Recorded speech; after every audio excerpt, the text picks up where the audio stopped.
சிவா வந்து நிறைய நல்ல படங்கள் நடிச்சிருக்காப்புல. சீரிஸ் ஸ்டோன்ஸ்லேயும் படங்கள் வந்திருந்தாலும் கூட இது ரொம்ப இன்டென்ஸான படம்.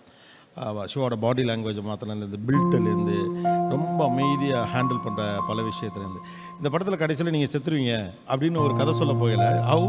சிவாவோட ரியாக்ஷன் என்னவா இருந்துச்சு? இல்லை, அவர் வந்து இதை பயோபிக்குன்றதை நான் முன்னாடி சொல்லிட்டேன். ஒரு பயோபிக் எதை பற்றின்றது சொல்லலை. ஒரு ஆர்மி ஆஃபீஸர் அண்ட் வந்து படத்தோட கிளைமேக்ஸ் நான் இப்போவே சொல்லிடுறேன். ஹீரோ வந்து இறந்து போயிடுவார் படத்தில் அப்படிங்கிறத நான் ஃபோனில் சொல்லிட்டேன். இந்த மாதிரி ஒரு கதை தான் நான் சொல்ல வரேன் அப்படின்னு. அப்படியா, சரி ஓகே, நீங்கள் வந்து சொல்லுங்கள் அப்படின்னு சொன்னார். ஸோ நீங்கள் வந்து சொல்லுங்கள், நான் கதை கேட்குறேன் அப்படின்னாரு.